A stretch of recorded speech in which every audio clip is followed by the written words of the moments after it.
ഇടുക്കി മൂന്നാറിലെ യുവാവിനെ കൊന്നത് സ്വന്തം സഹോദരനാണ്.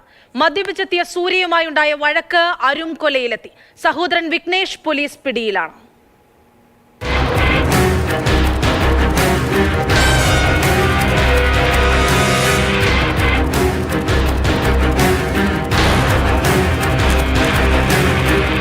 തിങ്കളാഴ്ച രാവിലെയാണ് സൂര്യയെ മുറിക്കുള്ളിൽ മരിച്ച നിലയിൽ കണ്ടെത്തിയത്.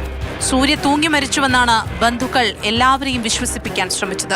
പക്ഷേ മൃതദേഹം നിലത്താണ് കിടന്നിരുന്നത്. ഇത് ശ്രദ്ധയിൽപ്പെട്ടയുടൻ പോലീസിന് സംശയമുണ്ടായി. കൂടാതെ സൂര്യയുടെ കഴുത്തിൽ മുറിവേറ്റ പാടുകളുണ്ടായിരുന്നു. ആ മുറിക്കുള്ളിൽ സംഘർഷം നടന്നതിന് തെളിവായി പലതും അവശേഷിച്ചിട്ടുണ്ടായിരുന്നു. സൂര്യയുടെ മരണം കഴുത്തുഞെരിച്ചുള്ളതാണെന്ന പോസ്റ്റ്മോർട്ടം റിപ്പോർട്ട് വന്നതോടെ ബന്ധുക്കളെ ചോദ്യം ചെയ്യാൻ പോലീസ് തീരുമാനിച്ചു. ഏറെ നേരത്തെ ചോദ്യം ചെയ്യലിനൊടുവിൽ സൂര്യയുടെ സഹോദരൻ വിഘ്നേഷ് കുറ്റം സമ്മതിച്ചു.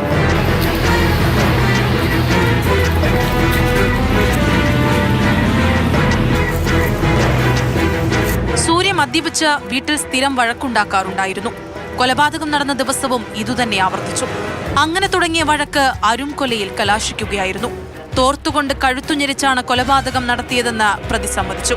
കൊലപാതകത്തിൽ വിഘ്നേഷിന്റെ അമ്മയ്ക്കും സഹോദരിക്കും പങ്കുണ്ടോ എന്നും പോലീസ് പരിശോധിക്കുകയാണ്.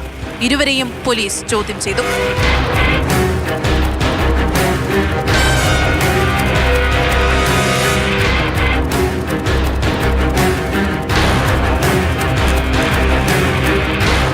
മാതൃഭൂമി ന്യൂസ്, ഇടുക്കി.